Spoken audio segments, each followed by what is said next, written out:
बलात्कार रोकना है तो वेश्यावृत्ति को कानूनी दर्जा दिया जाए, ये विवादास्पद बयान है कर्नाटक के लिंगायत समुदाय की धर्मगुरु माते महादेवी का। महादेवी ने सरकार से अनुरोध किया है कि वेश्यावृत्ति को वैध कर दिया जाए। हालांकि उनके इस बयान का चौतरफा विरोध हो रहा है। महिला संगठनों के अलावा राजनीतिक दल भी माते महादेवी का विरोध कर रहे हैं।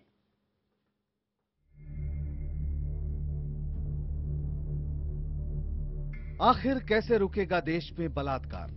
आखिर कैसे रुकेगा लड़कियों का यौन शोषण? आखिर देश में बढ़ते यौन अपराधों का क्या है इलाज? सालों से इन सवालों का जवाब किसी के पास नहीं। लेकिन अब कर्नाटक की मशहूर महिला संत माथे महादेवी ने एक बेबाक सुझाव दे डाला है। माथे महादेवी कर्नाटक के लिंगायत समुदाय की सबसे पूजनीय साध्वी हैं। माथे महादेवी को जगत गुरु का दर्जा हासिल है। वो कूडला के बसावा धर्मपीठ की अध्यक्ष है। माथे महादेवी का कहना है, जब तक हम यौन व्यापार को कानूनन वैध नहीं बनाते, बलात्कार और यौन शोषण रोकना कठिन है। वेश्यावृत्ति को कानूनी दर्जा देना ही बलात्कार रोकने का उपाय है। ये सुझाव देने वाली मैं अकेली नहीं हूँ। समाज के अलग अलग तबकों से ये मांग अक्सर उठती रहती है। यही नहीं, बलात्कार के लिए माथे महादेवी ने महिलाओं के भड़काऊ कपड़ों को भी जिम्मेदार ठहराया है। धारवाड़ के अपने प्रवचन में महादेवी ने कहा, लड़कियां जितना भड़काऊ कपड़े पहनेंगी, रेप के मामले उतने ही बढ़ते जाएंगे। लड़कियों को वेस्टर्न कपड़ों का त्याग कर देना चाहिए और ऐसे कपड़े पहनने चाहिए जिससे उनकी संस्कृति की झलक आए। लड़कियों के चुस्त कपड़े अपराधियों को रेप करने के लिए उकसाते हैं। हालांकि माथे महादेवी के इस बयान के बाद सिविल सोसाइटी में तीखी प्रतिक्रिया हुई है। गैर सरकारी संगठन उनके विरोध में उतर आए हैं। राजनीतिक दल भी वेश्यावृत्ति को कानूनी दर्जा दिए जाने के खिलाफ हैं। जहां तक प्रोस्टिट्यूशन को लीगल करने की बात है, मैं समझती हूँ कि अब समय आ गया है जब हम महिलाएं जो कि इस प्रोस्टिट्यूशन से जुड़ी हुई हैं, उनको उससे बाहर निकालें, उन्हें कोई और हुनर सिखाकर उन्हें काम धंधे से लगाएं, जिससे कि वो इकोनॉमिकली एम्पावर हो सके, आर्थिक रूप से सबल हो सके और वो प्रोस्टिट्यूशन से दूर हो। आज इस बात की आवश्यकता है, बजाय इस बात के कि प्रोस्टिट्यूशन को लीगल किया जाए। दरअसल माथे महादेवी के इस सुझाव में वो पुरानी सोच झलकती है कि शहर में चकले हैं तो भले घरों की बहू बेटियां महफूज हैं। लेकिन सवाल है कि क्या इस सुझाव में एक बुराई मिटाने के नाम पर दूसरी बुराई पैदा करने की प्रवृत्ति नहीं दिखती? सवाल है कि कोई महिला, और वो भी एक साध्वी, वेश्यावृत्ति की वकालत कैसे कर सकती है? क्या वो महिला होकर भी महिलाओं के शोषण की समर्थक है? Bureau report, IBN 7। तो बलात्कार रोकना है तो वेश्यावृत्ति को कानूनी रूप दिया जाए। क्या ये सही है या फिर नहीं, चर्चा करेंगे आज हम मुद्दा में। तमाम खास मेहमान होंगे, हम आपको बता दें, मैं परिचय करा देती हूं कौन कौन इस वक्त हमारे साथ हैं। खाप समर्थक सतपाल चौधरी मेरे साथ स्टूडियो में बैठे हैं।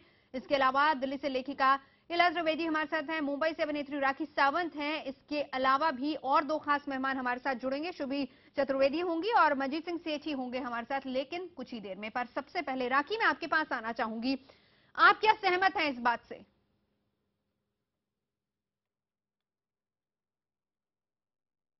जी, सबसे पहले तो मैं ये कहना चाहती हूँ कि किसी साध्वी ने ऐसे शब्द को इस्तेमाल किया है और साध्वी का काम होता है प्रचार करना और लोगों को सही रास्तों पर ले जाना। मुझे ऐसा लगता है कि किसी को बुरा न लगे तो मैं ये कहना चाहती हूँ कि आज लगता है उन्होंने सुबह की उन्होंने जो ये जो ऐसे जो बयान उन्होंने दिया है, तो लगता है उन्होंने सुबह की दवाई लेना भूल गई थी, डोज लेना, इसीलिए मुझे ऐसा लगता है कि उन्होंने ऐसा बोल दिया है। मुझे बहुत दुख होता है। राखी आपके ऑडियो में कुछ प्रॉब्लम आ रही है, हम कोशिश करेंगे कि वो ठीक हो जाए। सतपाल जी, मैं आपसे जानना चाहूंगी, क्या ये सही है या नहीं? आपकी राय इसमें क्या है? नहीं, हमारी तो पहले से राय रही है, ये साउथ इंडिया में और वेस्ट इंडिया में और पूर्वोत्तर राज्यों में बीमारी है। हमारे यहाँ तो खाप पंचायतों की वजह से ये देवदासी प्रथा, सती प्रथा, ये इस तरह के देह व्यापार की चीजें ये कभी पनप नहीं पाई। दिल्ली में राजा महाराजाओं के और उनके समय में, बादशाहों के समय में हरम खाने रहे, वो तब्दील हो गए चकला घरों में, वो अलग बात है, उनको उखाड़ नहीं पाए हमारे लोग। और लेकिन हमारा निरंतर प्रयास रहता है कि इस तरह की बीमारी जो, इस तरह के जो चीजें हैं उनको हटाया जाना चाहिए। ये सामाजिक बुराई का कारण है और इससे हम ये पूछना चाहते हैं साध्वी जी से, जो प्रोस्टिट्यूट है इस पेशे में है, वो महिला नहीं है। आप एक महिला को बचाने के लिए दूसरे महिला को ऐसे गंदे धंधे में वही बात हो गई कि एक क्राइम को आप रोक रहे हैं, उसके बदले में दूसरा क्राइम शुरू कर रहे हैं। मैं आपसे जानना चाहूंगी जी।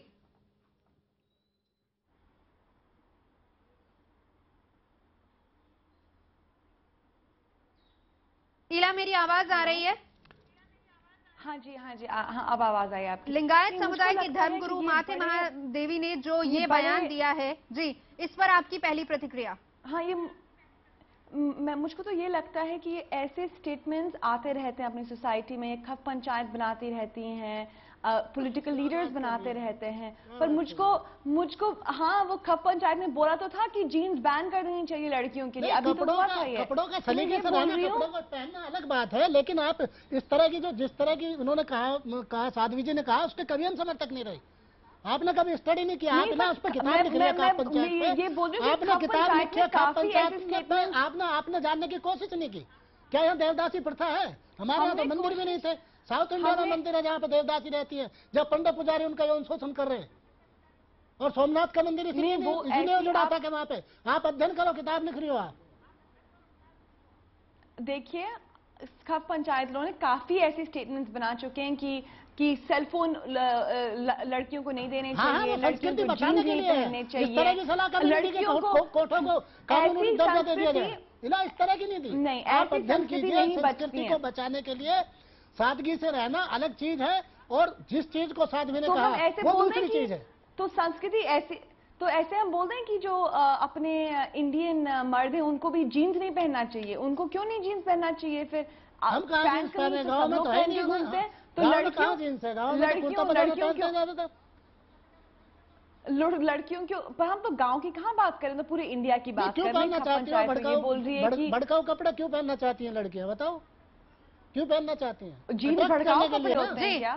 चलिए ठीक है, मैं हमारे साथ शुभी चतुर्वेदी भी जुड़ चुकी हैं। इरा, इरा मैं आपके पास आती हूँ, क्योंकि इरा की बात भी सही है सतपाल जी, क्योंकि ये लाइन भी इसमें ऐड ऑन की गई। इसमें एक और चीज लिखी गई है कि लड़कियों के भड़काऊ कपड़े पहनने से बलात्कार ज्यादा होते हैं। ये लाइन इसमें कहेगी। मैं इस पे इसका आपका रिएक्शन चाहूंगी। शुभी, मैं आपसे जानना चाहती हूँ, कर्नाटक के लिंगायत समुदाय के धर्मगुरु माथे महादेवी ने ये कहा है कि अगर बलात्कार को रोकना है तो वैश्यावृत्ति को कानूनी तौर पर मान्यता दी जानी चाहिए।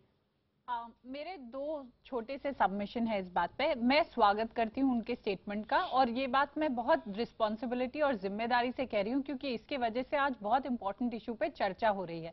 एक है इशू इसमें रेप का। भारत में बहुत संख्या बढ़ रही है, और इस बात पे दृष्टि जानी हमारी सबकी बहुत आवश्यक है। ठीक और है, दूसरी, लेकिन नहीं, एक शॉर्ट पॉइंट, दूसरी बात हमारी ये है कि क्या वैश्यावृत्ति को लीगलाइज करने से रेप रुकेंगे? एक तो लीगलाइजेशन होना चाहिए, वो इसलिए होना चाहिए कि जो लोग इस प्रोफेशन में हैं पहले ही, उन्हें लीगल सैंक्शन मिले, उनका शोषण पुलिस और समाज द्वारा ना किया जाए, उन्हें एसटीडीज और उन्हें मेडिकल एड से रिकॉग्निशन मिले। तीसरी बात, टैक्सेस जो आते हैं वो लीगलाइज हो। मेरे हिसाब से बेटिंग भी लीगलाइज होनी चाहिए। दूसरी बात, क्या इससे रेप रुकेगी? नहीं, मुझे नहीं लगता इससे रेप रुकेगी, क्योंकि रेप एक सोशियोलॉजिकल इकोनॉमिक मैनिफेस्टेशन है, और हमें इस बात को बहुत अच्छे से समझना पड़ेगा। देखिए, कपड़ों की वजह से किसी का बलात्कार नहीं होता, या वो किस वक्त किस जगह थे उसकी वजह से बलात्कार नहीं होता। आंकड़े ये बताते हैं 80% रेप आपके घर के अंदर होते हैं।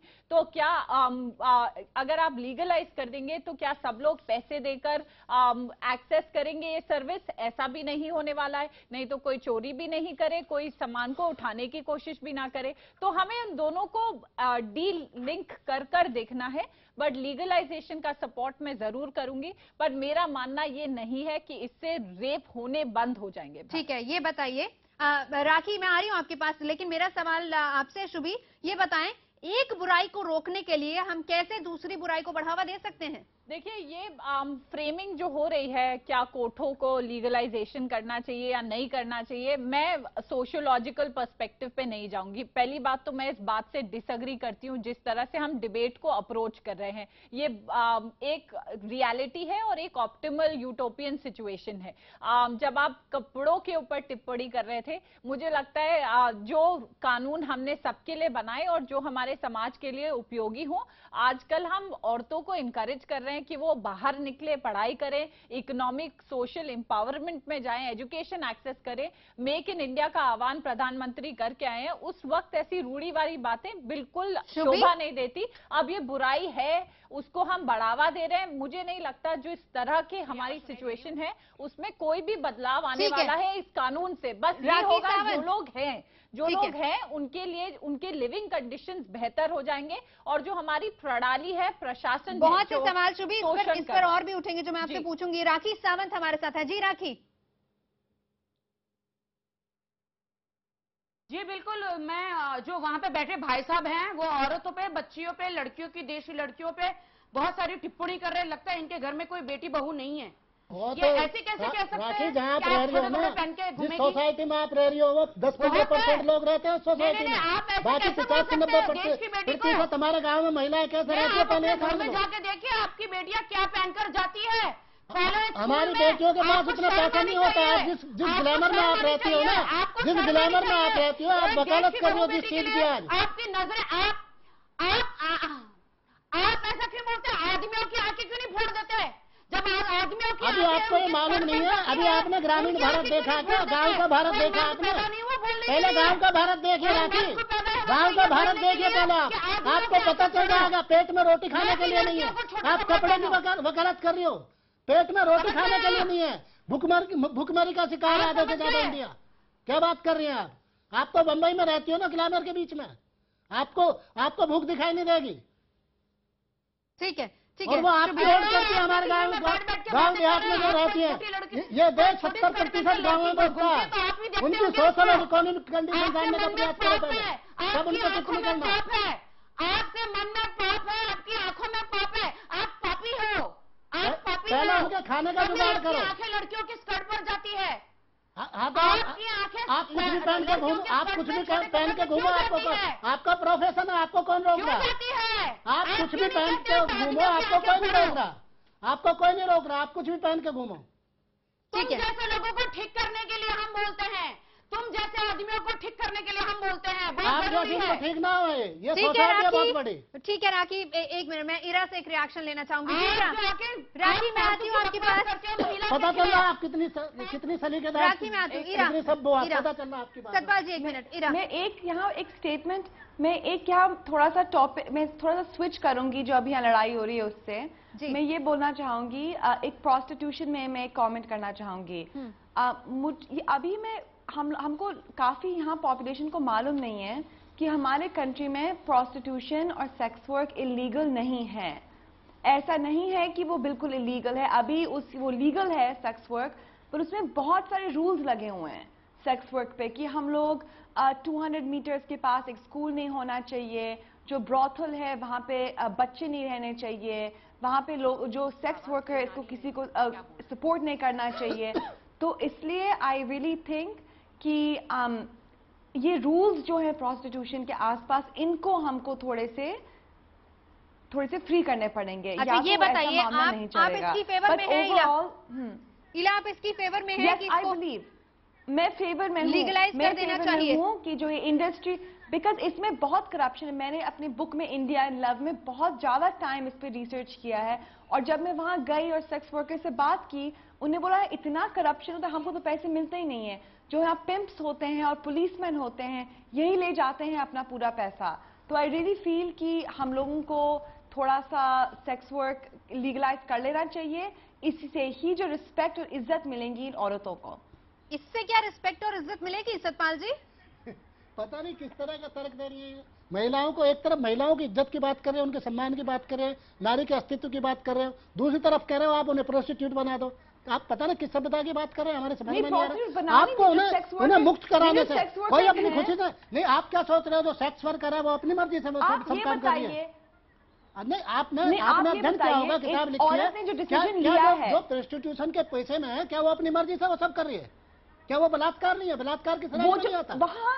नहीं, मैंने इनसे काफी बात की है, और काफी सारी औरतें हाँ अपने खुद के चॉइसेस इस इंडस्ट्री में है, उनके बच्चे हैं, उनकी फैमिलीज हैं, वो सपोर्ट कर रही हैं, इनकी ये चॉइस है। वो भी कोई आया बन सकती थी, पर ये नहीं बनना चाहती, वो सेक्स वर्कर्स हैं और उनकी राइट है, उनकी ह्यूमन राइट बन जाएगा। अगर इसको लीगलाइज कर दिया जाए तो ये एक ट्रेड बन जाएगा, व्यापार बन जाएगा, और फिर उसके बाद ट्रेड है, फिर उसके बाद वुमेन ट्रैफिकिंग जैसी बहुत सी घटनाएं भी सामने आएंगी।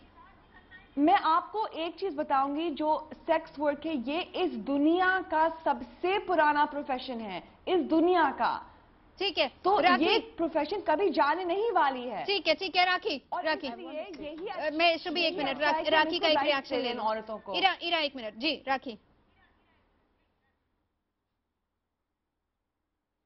राखी आवाज आ रही है?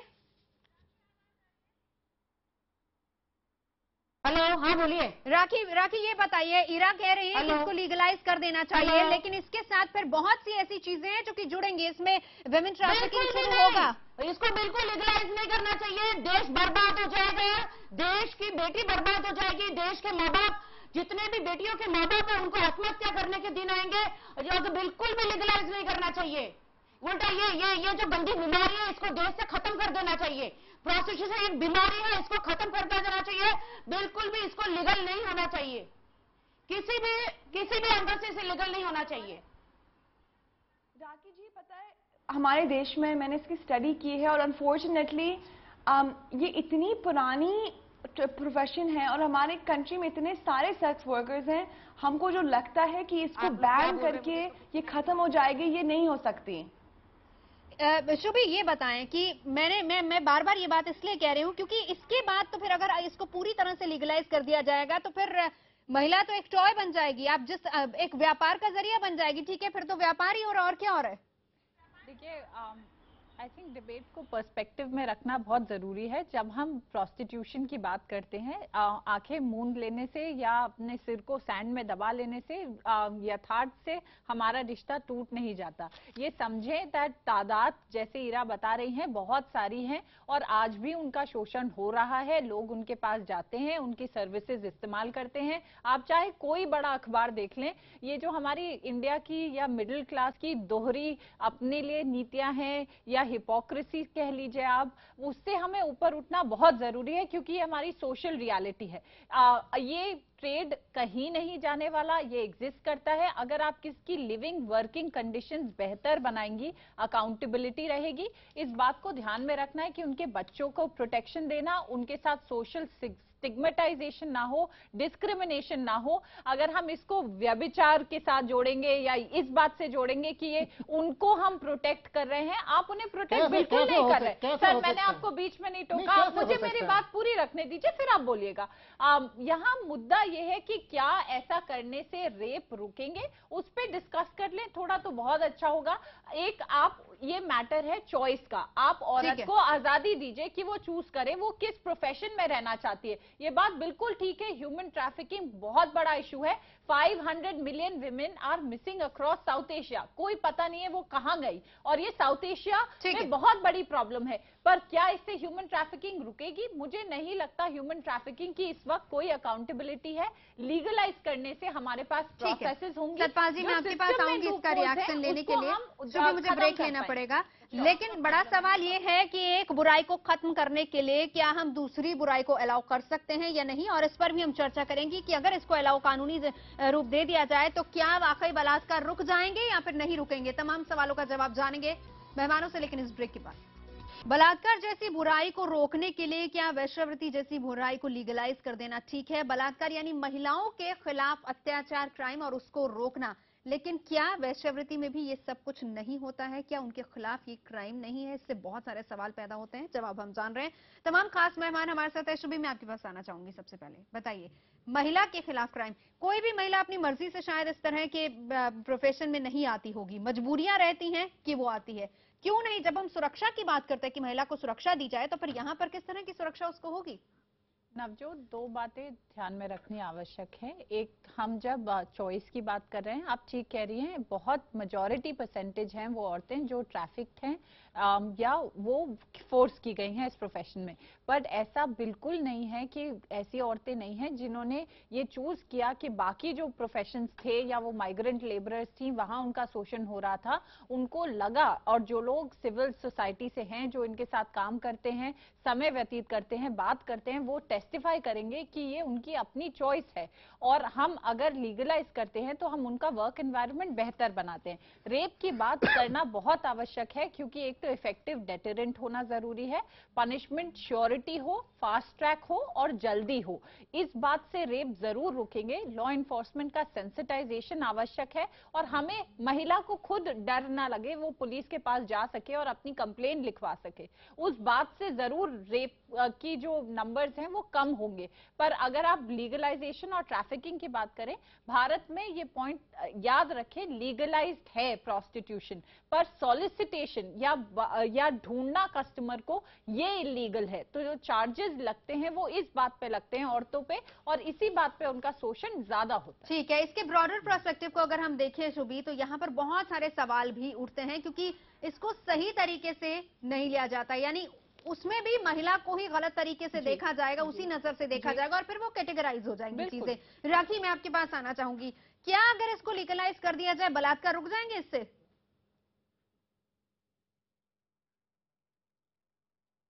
देखिए, फर्स्ट ऑफ ऑल मैं आपको कहना चाहती हूँ कि मोदी जी ऐसा कोई कानून पास करेंगे नहीं, डेफिनेटली होगा ही नहीं।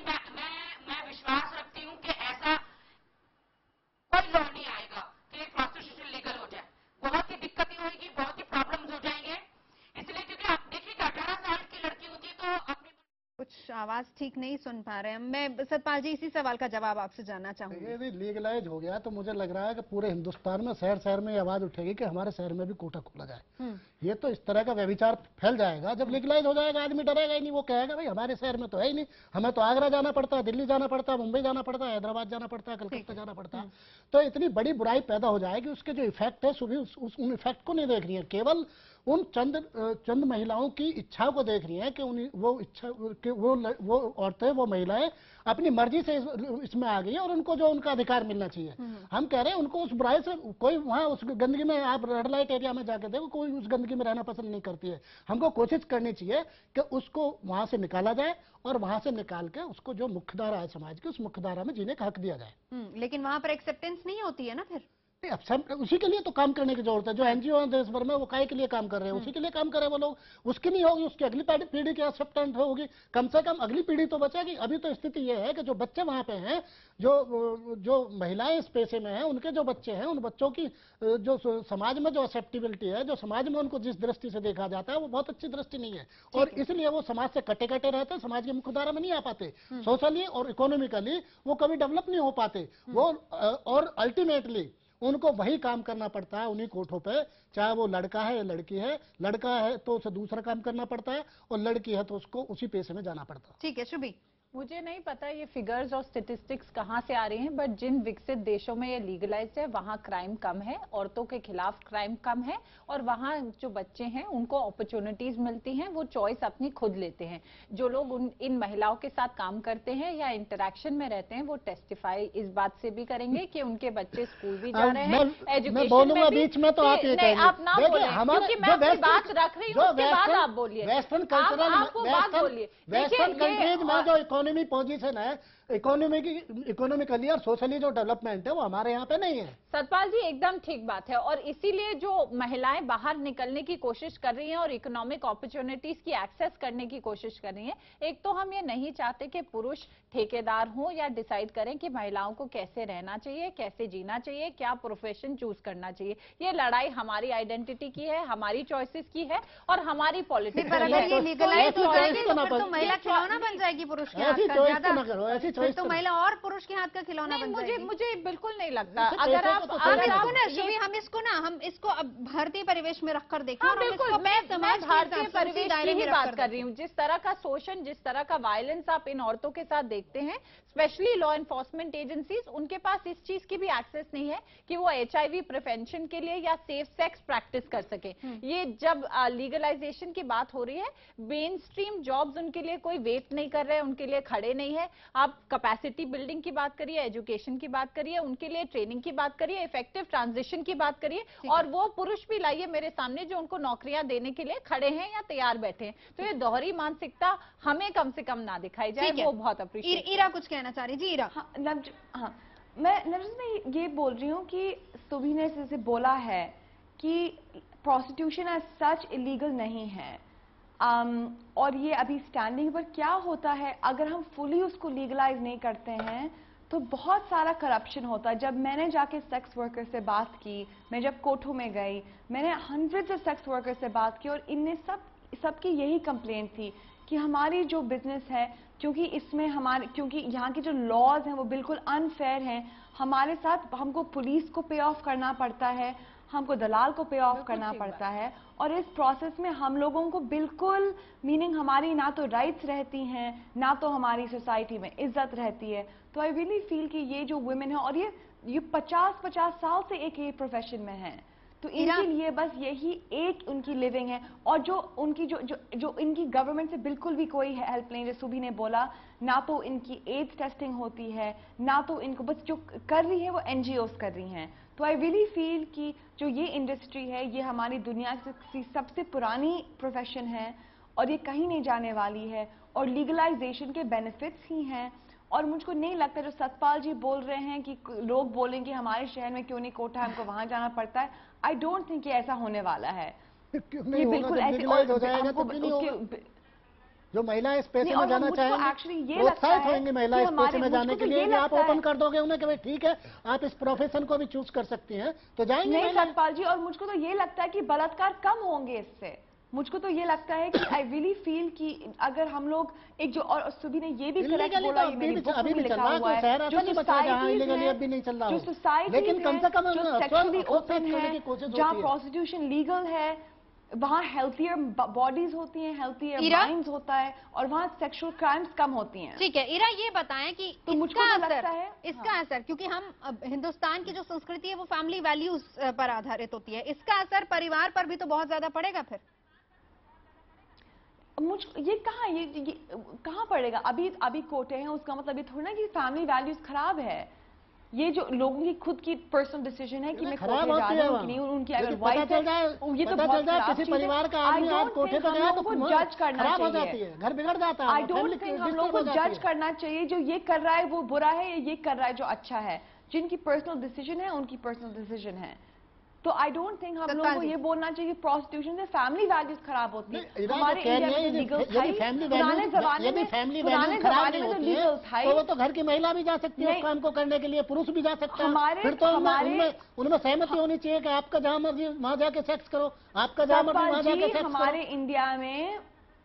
हमारे इंडिया में ज्यादा टाइम के लिए प्रोस्टिट्यूशन लीगल ही था, तो फैमिली नहीं था, वो हरम खाना थे जिन्हें आप कनेक्शन बता रहे हैं। वो ताकतवर लोग थे, वो इस देश के बादशाह थे, राजा थे, जो हरम खाना चलाते थे। वो इस देश के पंडे पुजारी थे जो मंदिरों में देवदास रखते थे। सतपाल जी, वो उनके साथ यौन शोषण करते थे। दूसरे देशों में जैसे चीन है, जैसे सिंगापुर है, जैसे ये स्कैंडिनेवियन कंट्रीज हैं, जैसे टर्की है, जहाँ ये सब लीगल है, वहाँ क्या फैमिली वैल्यूज नहीं होती है? वहाँ के और आपके यहाँ के शोषण और इंफ्रास्ट्रक्चर में जमीन आसमान का अंतर है। रावी नवजोत में ठीक है, नहीं हम ऐसे नहीं बोल सकते इसको कि जमीन आसमान का अंतर है। ठीक है 10-5% बहुत बेसिक और छोटा सा प्रोपोजिशन है। जब आप औरतों की बात कर रहे हैं या उन्हें प्रोटेक्शन की बात कर रहे हैं या कह रहे हैं फैमिली बिगड़ जाएगी या बिखर जाएगी, तो इन जगह पर जाते कौन है? पुरुष। अगर ये जो दोहरे मापदंड आपने औरतों या पुरुषों के लिए बनाए हैं, अगर फैमिली वैल्यूज को नर्चर करना है, कोई आदमी बाहर ही नहीं निकलेगा या इन सर्विसेज का इस्तेमाल नहीं करेगा। ये तो मार्केट इकोनॉमी है ना, डिमांड और सप्लाई की बात होती है। जब डिमांड ही नहीं होगी तो फिर सप्लाई बिल्कुल नहीं होगी। आप सब ऑनेस्ट हैं, सब अबव बोर्ड हैं और कोई भी ऐसी हरकत नहीं करेंगे। जब औरतें बाहर निकलती हैं तो आप कहते हैं हमें 7 बजे के बाद घर में चला जाना चाहिए, हमें स्कूल नहीं जाना चाहिए, नौकरी नहीं करनी चाहिए, हमारे कपड़ों की वजह से आदमी बिगड़ जाते हैं। दिक्कत वहां आती है जब पुरुष ये तय करना चाहते हैं कि औरतें क्या करेंगी, महिलाएं क्या करेंगी और किस समाज, किस प्रोफेशन और क्या चॉइसेस की बात होगी। तो मुझे ये इस बात से बहुत तकलीफ होती है कि फैमिली वैल्यूज घर से नर्चर होती हैं और ये ट्रेडिशन, ये हमारी संस्कृति इतनी फ्रैजाइल नहीं है। बहुत इज्जत है और बहुत प्राचीन और बहुत ही प्राचीन और vibrant multi cultural, multi ethnic एक संस्कृति है। तो मुझे नहीं लगता ये जो थपेड़े पड़ेंगे या आर्चीज कार्ड या वैलेंटाइंस डे या ऐसी चीजें आएंगी जाएंगी और हमारी संस्कृति बिगाड़ के चली जाएंगी। हमें समाज के ठेकेदारों से ये सुनने की जरूरत नहीं है कि क्या सही है क्या गलत है। बहुत सीवियर सोशल प्रॉब्लम है और ये लॉ एंड ऑर्डर प्रॉब्लम है, रेप, जिसपे हम बात करें, जिसपे फोकस रखें और उसको मिटिगेट करने के लिए क्या करने की आवश्यकता है उस पे ध्यान दें। ये फ्रिवलेस आर्ग्यूमेंट्स कि रेप को लीगलाइज कर देंगे तो मतलब ये है कि जो हमारे घर की बहन बेटी है उनके प्रोटेक्शन के लिए, उनकी सुरक्षा के लिए प्रोटेक्शन दीजिए, आप इंश्योर करिए कि वो प्रोटेक्शन की बात क्या कॉलेज जा सके, स्कूल कॉलेज जाते हैं आप, उनको कोई दिक्कत ना हो, आप उनको बाहर निकलने से होती है ना, उन्हें दिक्कत होती है, उन्हें दिक्कत होती है, इसीलिए अपने आप नहीं, जब माहौल वहाँ खराब होता है सुबह, तभी वहाँ भाई भतीजा पिताजी वो तभी उनको कहते हैं, तभी उनको इंस्ट्रक्शन करते हैं, तभी उनको ताकीद करते हैं कि आप उस जगह मत जाना, वो खराब लोग रहते हैं, वो आपके साथ में जो भाई बहन है ना और पिताजी हैं वो उनको साथ में लेके जाएं, अगर आवश्यकता पड़े, अगर आवश्यकता पड़े तो उन्हें कॉलेज भी छोड़ दें, करते हैं मदद करें, ऐसा माहौल तैयार करें कि हमें डर ना लगे बाहर निकलने से, उल्टा ना करें ना कि आप घर में बंद कर देंगे। करोड़ लोगों का देश है इसमें, और इस समाज में हमेशा बुराई भी नहीं है और अच्छाई भी नहीं है, और बुराई को रोकने के लिए अच्छे लोगों को आगे आना पड़ता है, उनको समय समय पे इंस्ट्रक्शन देनी पड़ती है। पॉइंट का सत्यपाल जी, सोशियो इकोनॉमिक डिस्पैरिटीज की, औरतें जब बाहर निकल रही हैं ज्यादा तो महिलाएं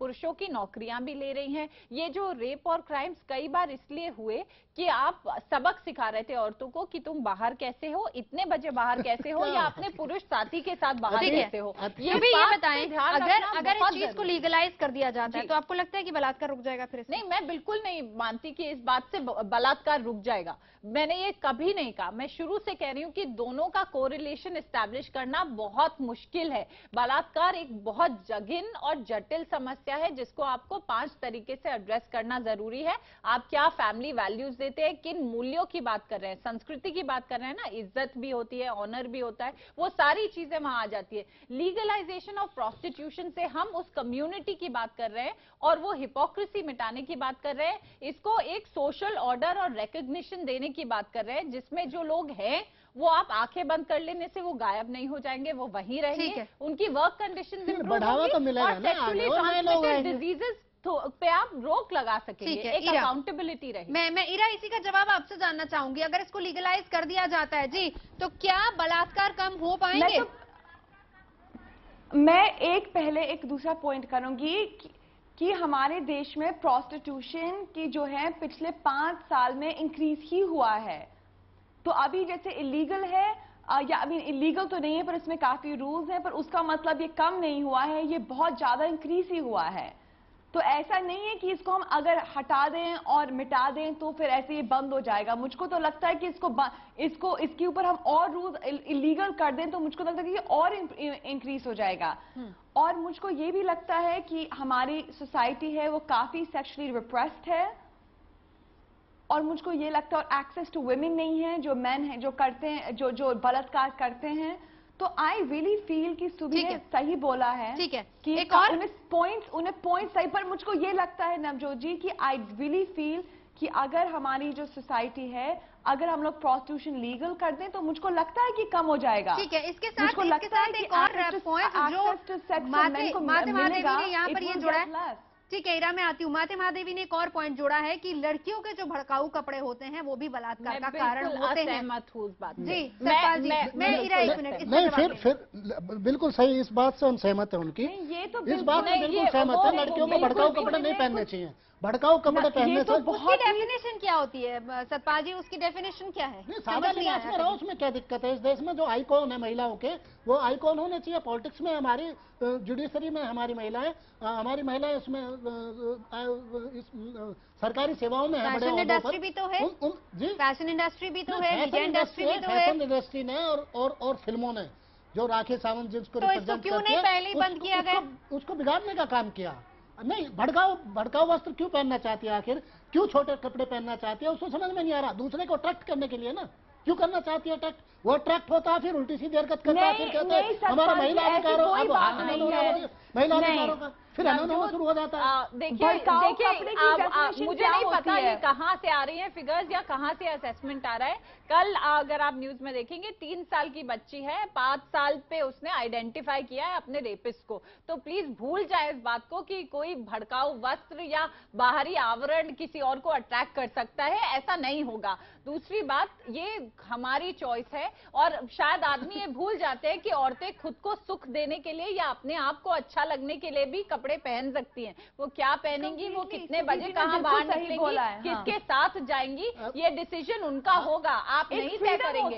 ये कोई कोरिलेशन नहीं है कि 3 साल 5 साल की बच्ची बुरके में औरत, साड़ी में औरत, 80 साल की लोगों से आप जुडिशरी मानसिकता के लोगों से सारी महिलाएं क्यों जोड़ती हैं, हमारी समझ में नहीं आ रही। जो दरिंदगी कर रहा है, जो 3 साल की 5 साल की लड़की के साथ जो बलात्कार करता, दरिंदगी करता, आप उससे इस चीज को क्यों जोड़ते हैं, हमारी समझ में नहीं आ रहा। आप क्या बात कर रहे हैं? लेकिन मानसिकता है ना, इसीलिए जोड़ा जाता है सतपाल जी, क्योंकि मानसिकता ऐसी है, आप वो मानसिकता को नहीं बदल पाए हैं। उसके बाद दोष कपड़ों पे आ जाता है। नहीं, हम कह रहे हैं जो उसमें उसको सजा मिलनी चाहिए, समाज भी उसको सजा दे, और जो इस तरह की दरिंदगी करता है मासूम बच्चियों के साथ में, वो किसी भी स्तर पर बलात्कार किसी के साथ भी हो, किसी भी उम्र की औरत के साथ हो, विकृत मानसिकता है और उसकी निंदा करिए। ठीक है 10 सेकेंड ही रहा, 10 सेकेंड मुझे वाइंड अप करना है, 10 सेकेंड। मैं बस ये सतपाल जी को बोलना चाहूंगी कि जो औरतें हैं वो कपड़े दूसरों को अट्रैक्ट करने के लिए नहीं पहनती हैं। ठीक है। जो हम लोग कपड़े पहनते हैं वो अपनी खुद की फ्रीडम होती है, अपनी एक्सप्रेशन होती है। हम लोग कपड़े दूसरे लोगों के लिए नहीं पहनते, हम लोग कपड़ों अपने लिए कि अपनी खुशी के लिए करते हैं। ठीक है आप सभी आप सभी यहाँ पर आए चर्चा के लिए बहुत बहुत शुक्रिया। तो मुद्दा में आज बस इतना।